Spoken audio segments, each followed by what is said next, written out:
The sun was barely peeking over the horizon when Officer Mike Reynolds pulled his patrol car out of the station's parking lot, the morning dew still clinging to his windshield. It was just another Tuesday in Cedar Grove, or at least that's what he thought. The familiar scent of coffee wafted from his travel mug as he began his usual route through the peaceful suburban streets. As he drove past rows of modest houses with their perfectly trimmed lawns, he nodded at Mrs. Walker, who was walking her golden retriever like she did every morning. The neighborhoods were starting to wake up, parents backing out of driveways, kids with colorful backpacks waiting at bus stops, and the crossing guards taking their positions near Cedar Grove Elementary School. Reynolds had been on the force for 12 years, and this neighborhood had become like a second home to him. He knew every street, every corner, and most of the faces, or at least he thought he did. But something about this morning felt different, though he couldn't quite put his finger on it. He slowed down near the school zone, watching the steady stream of children making their way to class. The morning air was crisp with that perfect spring freshness that made everything feel alive and new. The cherry blossoms were in full bloom, creating a pink canopy over the sidewalks, and their petals danced in the gentle breeze. Through his open window, he could hear the cheerful chatter of kids discussing their homework, sharing snacks, and planning their after-school activities. The crossing guard's whistle pierced the air, occasionally, directing traffic with practiced efficiency. It was the kind of morning that made Reynolds proud to serve this community, though he had no idea how quickly that feeling would change. His radio crackled to life, breaking the peaceful morning atmosphere. The dispatcher's voice came through, reporting a call from a concerned resident about suspicious activity near the school grounds. Reynolds checked his watch. 7:45 a.m. The school day was about to begin, and dozens of children were still arriving. As he acknowledged the call and put his coffee down, Reynolds had no way of knowing that the next few minutes would not only change his life forever, but would also spark a nationwide conversation about law enforcement practices and community relations. The morning's peaceful routine was about to shatter, and nothing in his 12 years of experience had prepared him for what was about to unfold. He turned his patrol car around, heading back toward the school. The cherry blossoms continued to fall, creating a deceptively serene backdrop for the events that were about to unfold. Parents were still dropping off their children, teachers were greeting students at the entrance, and somewhere on those grounds, a simple misunderstanding was about to escalate into something that would make headlines across the country. Looking back, Reynolds would remember these last few moments of normalcy with a bitter clarity. The way the morning light filtered through the trees, the sound of children's laughter, and the false sense of security that came with routine. In just 10 minutes, everything he thought he knew about his job, his community, and himself would be challenged in ways he never expected. The school's brick building loomed ahead, its American flag gently waving in the morning breeze. Reynolds parked his car and stepped out, straightening his uniform out of habit.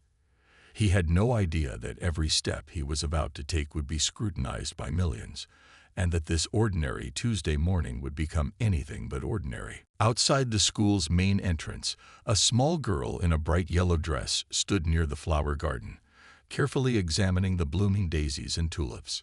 Her hair was neatly done in 2 braids, tied with matching yellow ribbons, and her science notebook lay open on the ground beside her. She was completely absorbed in her task, gently touching the petals and writing down her observations just like her teacher had shown the class. The new neighbor who had moved in just last week was watching from his window. He didn't know about the 3rd grade science project on local plants and flowers. He didn't know that the students had permission to study the public garden. All he saw was someone touching the community flowers, and he made a call that would change everything. The girl was so focused on her work that she didn't notice the growing tension around her. Other students passing by waved hello, and she smiled back, proud of the careful notes she was taking. Her mother had helped her practice her handwriting all weekend, so her project would look perfect. She had even gotten up extra early this morning to make sure she had time to complete her observations before class started. A teacher stood at the top of the school steps. greeting students as they arrived. She could see her star pupil working diligently on the project she had assigned. The morning was peaceful, with birds chirping in the trees and the distant sound of children's laughter from the playground. Nobody could have predicted how quickly that peace would shatter. Officer Reynolds pulled up to the curb, his police radio quietly crackling with routine morning traffic. He didn't stop to talk to the teacher. He didn't pause to observe the situation. The call had reported suspicious activity, and he was operating on autopilot, following procedures without really seeing what was in front of him.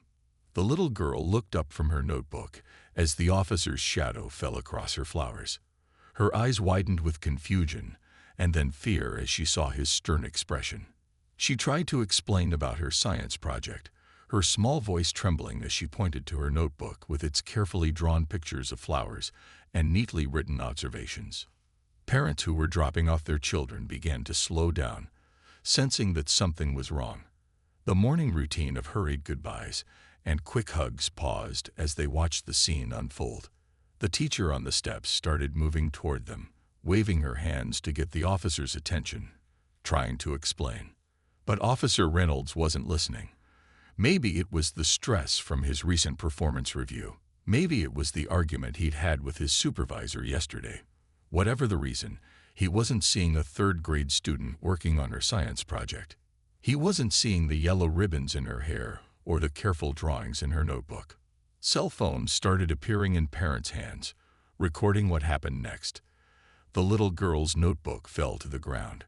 Her precious drawings scattered across the sidewalk. Her yellow dress caught the morning sunlight as she tried to explain, tears starting to roll down her cheeks. The metal handcuffs glinted, looking impossibly large against her small wrists. The teacher was running now, her voice joining the chorus of shocked parents and confused students. The morning had turned into chaos in mere seconds. The sound of the first bell rang out across the schoolyard, but nobody moved. Everyone was frozen, watching a scene that felt impossible, yet was happening right in front of their eyes. In those few minutes, countless videos were being uploaded to social media. Parents were making phone calls, their voices shaking with anger and disbelief. The little girl's science notebook lay forgotten on the ground, its pages fluttering in the spring breeze, the carefully drawn flowers a stark reminder of how this morning should have been. The next few moments seemed to unfold in slow motion. The little girl stood there, tears streaming down her face, her small hands now bound by handcuffs that weighed almost as much as her science notebook. Her voice, usually confident when answering questions in class, had shrunk to a whisper as she tried again to explain about her flower project. The teacher finally reached them, out of breath from running down the steps. Her face was flushed with a mix of exertion and disbelief as she held up the class assignment sheet. "Officer, please," she said, her voice steady despite her racing heart. "This is my student. She's working on a science project I assigned. We have permission to use the garden." But Officer Reynolds seemed to be in a world of his own, going through motions he practiced countless times, but never with someone so young. Parents had formed a circle around them, many still recording with their phones. Some were already on calls with the school district office, their voices rising with anger and concern. A small boy in the gathering crowd picked up one of the scattered pages from the science notebook. The page showed carefully drawn petals, labeled with words like pistil and stamen in neat third-grade handwriting. He held it up, trying to show the officer, but his mother pulled him back, holding him close as she continued recording the scene. The school principal burst through the front doors, his tie slightly askew from rushing down from his office. He carried a folder filled with permission slips and project guidelines. Behind him, the school secretary was already on the phone with the police department's senior leadership, her hands shaking as she described what was happening. The little girl's classmates stood frozen on the sidewalk, their backpacks forgotten at their feet. Some of the younger children had started crying, not understanding why their friend was in handcuffs. A few older students had taken out their phones, adding to the growing number of recordings that would soon flood social media. One parent, a local attorney dropping off her twins, pushed through the crowd. Her law degree from a prestigious university had taught her exactly what rights were being violated in this moment. She started live streaming the incident, narrating the legal implications in a clear, professional voice that carried across the now silent schoolyard. Officer Reynolds finally seemed to notice the growing crowd, the phones, the principal with his documentation. But instead of backing down, he radioed for backup, his voice cracking slightly as he tried to maintain control of a situation that had already spiraled far beyond his grasp. The little girl's yellow dress fluttered in the spring breeze as she stood there, her shoulders shaking with silent sobs. Her carefully braided hair was coming undone, the yellow ribbons her mother had tied that morning now hanging limply. The flower she had been studying lay crushed under someone's foot, its petals scattered across the concrete. Time seemed to stand still in that schoolyard. The morning bell had long stopped ringing, but nobody had moved toward their classrooms. The crossing guard stood with her sign lowered, watching the scene with tears in her eyes. Even the birds seemed to have gone quiet, as if nature itself was holding its breath. And then, breaking through the tense silence, came the distant sound of police sirens. But these weren't the backup Officer Reynolds had called for. These were senior officers, racing to contain a situation that was already spreading across social media like wildfire. In just 10 minutes, this quiet morning at an elementary school would become the spark that ignited a nationwide conversation about policing, community, and change. The videos spread faster than anyone could have imagined. Within minutes, parents' phones started buzzing with messages from friends who had already seen the footage online. Local news stations were calling witnesses, their vans racing toward the school with cameras and reporters ready to cover the unfolding story. Among the witnesses was a mother of two who happened to be one of the city's most respected civil rights attorneys. She had been quietly documenting everything from the moment Officer Reynolds stepped out of his car. Her trained eye caught every detail, every procedural violation, every moment that would soon become crucial evidence. Her hands were steady as she filmed, but her voice shook with controlled anger as she narrated the events for her legal record. Inside the school office, the secretary's phone wouldn't stop ringing. Parents who had already reached home or work were calling back, demanding answers. The school district's superintendent was on one line, the police chief on another, and social media notifications were lighting up every computer screen in the building. The attorney had already activated her professional network. Text messages flew between law offices across the city. Legal aides were pulling up relevant cases and statutes, preparing for what they knew would become a landmark incident. Her colleagues from the Civil Rights Defense Coalition were already on their way, determined to ensure this case wouldn't be swept under the rug like so many others. Outside, more parents had arrived, drawn by the urgent texts and calls from those who had witnessed the scene. They formed a protective circle around the school entrance, their presence both a protest and a promise. This community would stand together. Some held signs hastily made from their children's school folders. Others simply stood in silent witness, their phones still recording everything.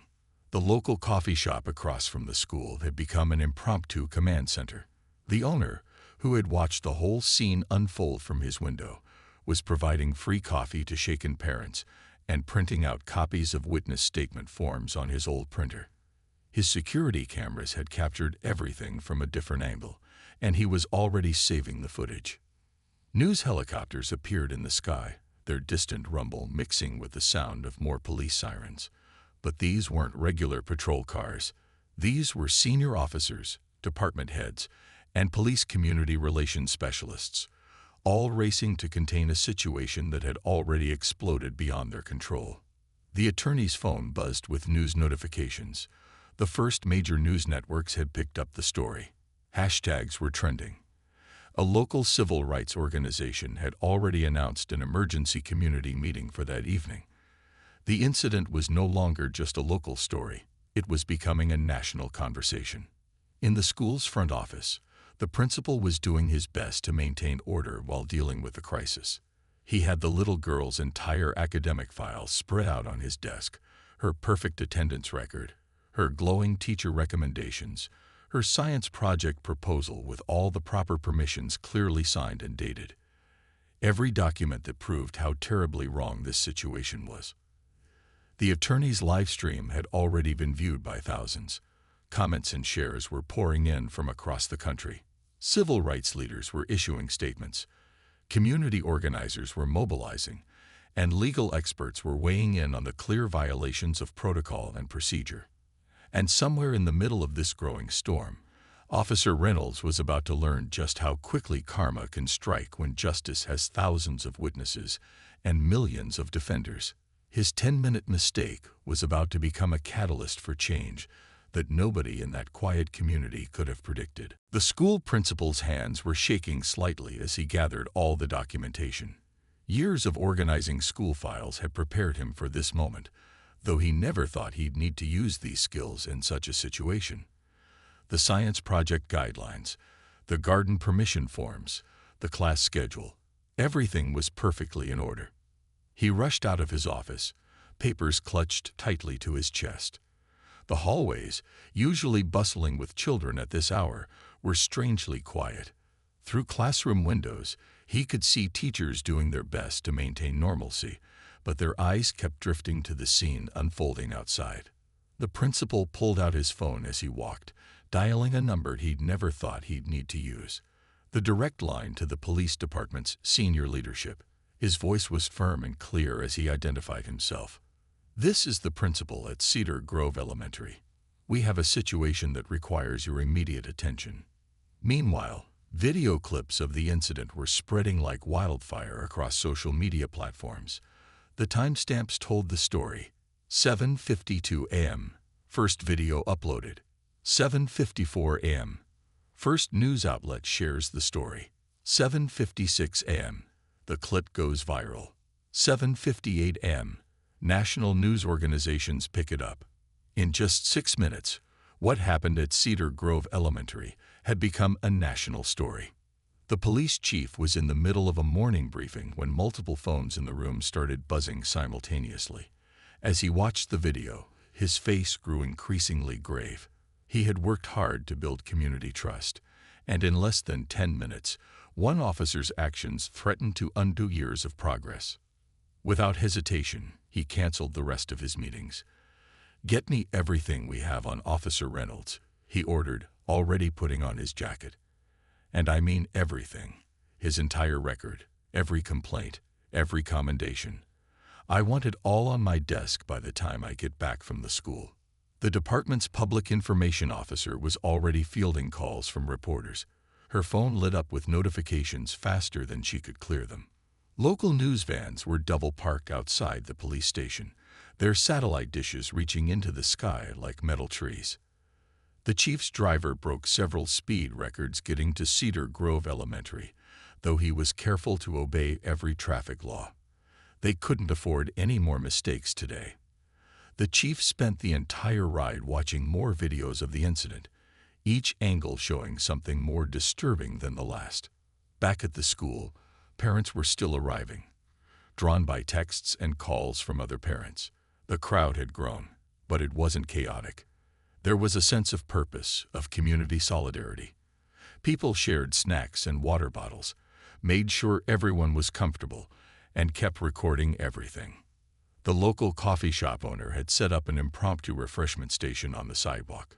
"No charge," he kept saying, handing out cups of hot coffee and tea to shaken parents and teachers. "Today, we take care of each other." When the police chief's car pulled up, the crowd parted silently. They watched as he stepped out, his face showing that he understood the gravity of the situation. He didn't try to defend or excuse what had happened. Instead, he walked straight to where the little girl was still standing, now surrounded by teachers and her recently arrived family. The chief's voice carried across the suddenly quiet schoolyard as he knelt down to her eye level. The words he spoke next would be replayed on news channels across the country. "On behalf of our entire department, I want to apologize to you. What happened here today was wrong, and we're going to make it right." And in that moment, as parents filmed and reporters took notes, and the community stood witness, the path toward justice became clear. The next few minutes would show exactly how karma works when an entire community stands united against injustice. Officer Reynolds pulled into the police station parking lot, his hands gripping the steering wheel so tight his knuckles had turned white. The morning sun felt too bright, too harsh, as if nature itself was shining a spotlight on his actions. He'd made mistakes before in his 12 years on the force, but nothing like this. The station was unusually quiet when he walked in. Colleagues who normally greeted him with friendly nods now looked away, their eyes fixed on computer screens showing the viral videos of what had just happened.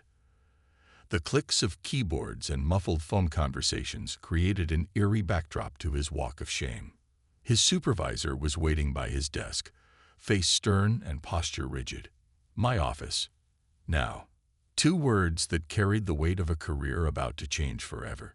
As they walked through the department, Reynolds could see his face on every computer screen, his actions being played and replayed in an endless loop of poor judgment. The internal affairs officer was already in the supervisor's office, a thick folder open on her lap.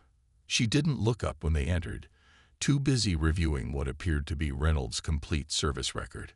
12 years of police work spread out in black and white, every complaint, every incident, every decision now under the microscope. "Sit down," his supervisor said, closing the door. The sound of it clicking shut seemed to echo in the small office. "Do you have any idea what you've done?" The question hung in the air, heavy with disappointment, and barely contained anger. "That video has over 1 million views already. The chief is at the school right now, trying to contain a situation you created in less than 10 minutes. The internal affairs officer finally looked up, her expression unreadable. "Officer Reynolds, we've been reviewing your body camera footage from this morning." She pressed a button on her laptop, and Reynolds watched himself on the screen, saw his actions from an outside perspective for the first time. The footage was damning. There was no way to justify what he'd done. His phone buzzed in his pocket. Another news notification. Another share. Another witness video. The incident was spreading across social media platforms faster than wildfire, and he was at the center of the storm. Local news vans had started gathering outside the station, their satellite dishes reaching toward the sky like accusing fingers. The supervisor's phone rang. The chief was on his way back. Reynolds could feel sweat forming on his forehead as his supervisor listened to the brief conversation. When the call ended, the silence in the office was deafening. "The chief wants all your equipment. Badge, gun, everything. Right now." As Reynolds slowly unpinned his badge, his hands trembling slightly, he thought about how quickly everything had fallen apart. 10 minutes. That's all it took to destroy 12 years of service. 10 minutes of poor judgment, of not listening, of letting whatever was going on in his personal life affect his professional decisions. The internal affairs officer was still going through his file, making notes. "There are other complaints here," she said, her voice clinical and detached. "Nothing this serious, but there's a pattern of escalating situations unnecessarily. Complaints that were dismissed, warnings that were ignored." Through the office window, Reynolds could see more officers arriving for their shifts, each one stopping to watch the news coverage on the break room TV. His face was there too, captured from multiple angles by dozens of phones. The little girl's science notebook, lying open on the ground. The yellow ribbons in her hair. The handcuffs that should never have been used. Karma had arrived, not with a bang, but with the quiet efficiency of a system finally working the way it should. In just 10 minutes, Officer Reynolds had learned a lesson that would echo through police departments across the country. In an age where every action can be recorded and shared instantly, justice moves at the speed of social media. The community center was packed by 6 o'clock that evening. People sat shoulder to shoulder in the folding chairs, stood along the walls, and spilled out into the hallway. Parents, teachers, community leaders, and concerned citizens had all come together, drawn by a shared sense of purpose and determination. The little girl's science notebook had been carefully pieced back together and now sat on display at the front of the room. Its pages, showing detailed drawings of flowers and neat handwriting, served as a powerful reminder of what this meeting was really about: a child's innocence confronted by unconscionable actions. The police chief sat in the front row, his uniform crisp but his expression weary. He'd spent the afternoon in back-to-back meetings with department heads, civil rights leaders, and city officials. Now he faced his toughest audience yet, the community itself. A community organizer stood at the podium, her voice steady as she read out the events of the morning. The room grew quiet, reliving those 10 minutes through her words. Parents who had been there held hands, supporting each other through the retelling. Others wiped away tears as they imagined their own children in that situation. The school principal spoke next, his earlier nervousness replaced by quiet determination. He held up the garden project permission forms, the lesson plans, all the documentation that proved how unnecessary this incident had been. "Our children deserve better," he said, his voice carrying to every corner of the room. "And we demand better." Local business owners stood up one by one, pledging support for new training programs. The coffee shop owner who had provided free drinks that morning announced he would host weekly community police dialogue sessions. A retired teacher offered to develop cultural sensitivity workshops.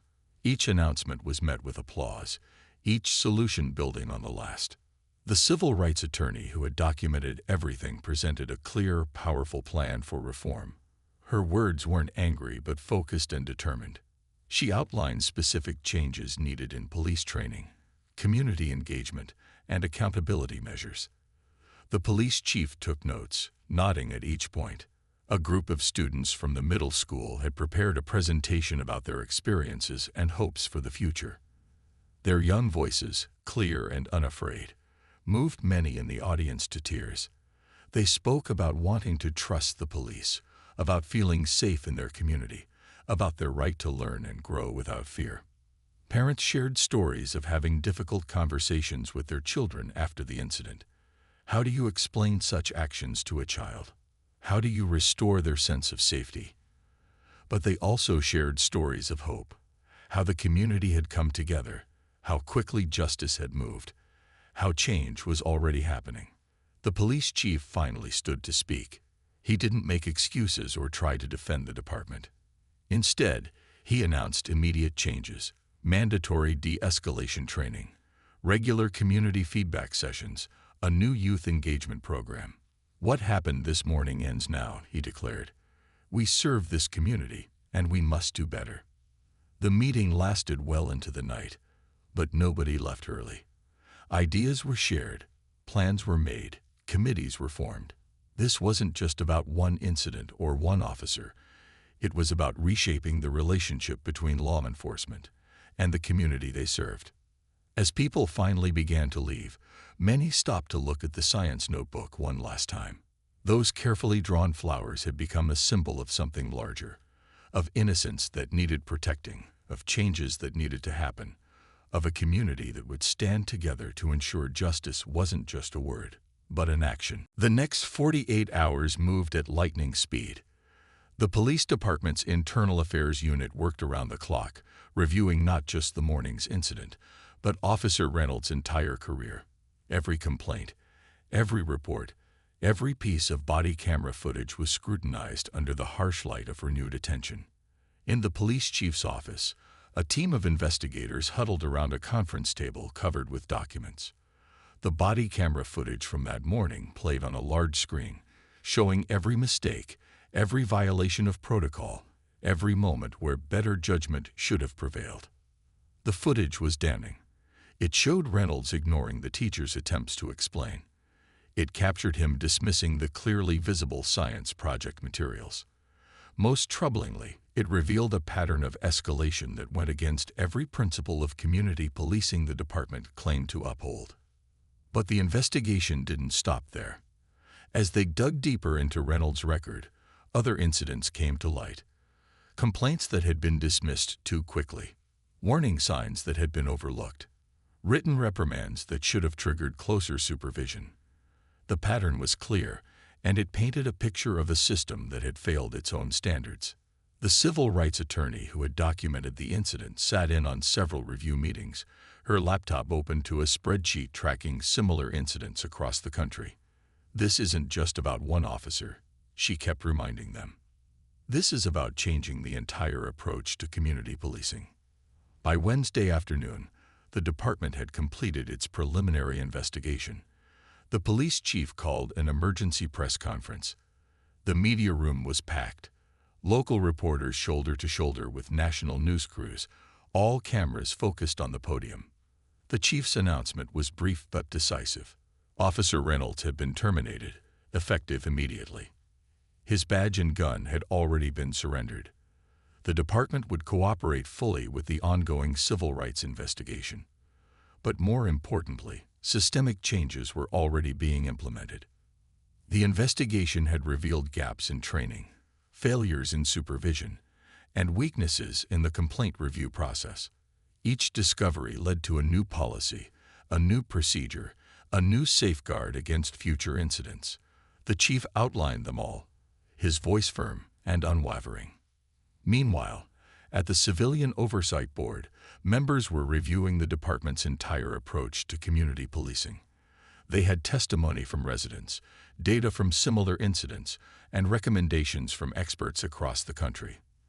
Their report would lead to the most comprehensive reforms the department had ever seen. The story had caught national attention. Other police departments began reviewing their own policies, not wanting to find themselves in a similar situation. Police chiefs from neighboring cities called, asking for copies of the new training protocols and community engagement guidelines. Local government officials worked late into the night, drafting legislation to ensure these changes would be permanent. The City Council fast-tracked funding for new training programs. The mayor signed executive orders strengthening civilian oversight and mandating regular community feedback sessions. Reynolds himself had become a cautionary tale, his 10 minutes of poor judgment now a case study in police academies across the country. His actions, and the swift consequences that followed, served as a powerful reminder that in an age of smartphones and social media, accountability could move at the speed of light. The investigation's findings were clear. This incident, while shocking, had provided an opportunity for real change. It wasn't just about disciplining one officer.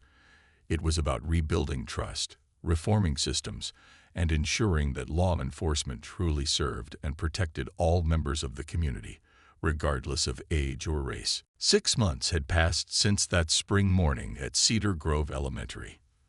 The flower garden where it all began was now in full bloom, tended not just by students but by community volunteers. Every Saturday, people gathered there to plant new flowers, share stories, and build the kind of community they wanted to see. The little girl's science project had earned her an A+, but more importantly, it had sparked a movement. Her carefully drawn flower diagrams had been turned into posters that now hung in police stations across the country, reminding officers to look, listen, and think before acting. Her story had become a powerful lesson in both what could go wrong and how it could be made right. The police department had transformed. New training programs focused on de-escalation and community engagement were now mandatory. Officers spent time in local schools, not as authority figures, but as mentors and friends. They attended science fairs, helped with homework clubs, and learned to see the community through new eyes. The coffee shop across from the school had become a hub for community police dialogue. Every Wednesday evening, officers sat with residents, sharing coffee and conversations. They talked about concerns, celebrated progress, and worked together to solve problems before they could escalate. The civil rights attorney who had documented everything that morning now led workshops for other communities wanting to implement similar changes. She traveled across the country, sharing Cedar Grove's story and helping other cities develop their own reform programs. Real change is possible, she would tell them. We've seen it happen. The school had changed too. The garden project had expanded into a full environmental science program. Students learned not just about flowers, but about growth, change, and the power of standing up for what's right. The principal had been recognized nationally for his leadership during the crisis, but he always deflected praise to the community that had stood together. Former Officer Reynolds' story became a cautionary tale in police academies nationwide. But it wasn't told with anger or blame. Instead, it was used to teach future officers about the importance of judgment, the power of community trust, and the speed with which accountability could work in the modern age. The young students who had witnessed that morning's events had started a peer support program. They helped new students feel welcome, organized community events, and worked to build bridges between the police and local youth. Their efforts had earned them recognition from the mayor and inspired similar programs in other schools. The police chief had kept every promise made that evening at the community center. Regular feedback sessions, improved oversight, new training programs. Everything had been implemented and refined based on community input. The department's new motto, suggested by a third-grade student, read, "Serving with understanding, growing together." On the 6-month anniversary of the incident, the community gathered again at Cedar Grove Elementary. But this time, they weren't there to protest or demand change. They were there to celebrate progress. The little girl, now confident and smiling, cut a ribbon to open a new community garden, a symbol of growth and renewal. As people mingled, sharing food and stories, a new police recruit bent down to help a young student identify a flower. The student pulled out a notebook, much like the one from that spring morning, and together they drew and labeled the parts. It was a small moment, but it represented everything the community had worked to achieve. The story of Cedar Grove became more than just a viral video or a cautionary tale. It became a blueprint for change, a reminder that justice could work swiftly when communities stood together, and proof that even the darkest moments could lead to positive transformation. In just 10 minutes, one officer's poor judgment had sparked a movement. But it was the community's response, swift, united, and focused on real change, that turned those 10 minutes into a lasting legacy of progress.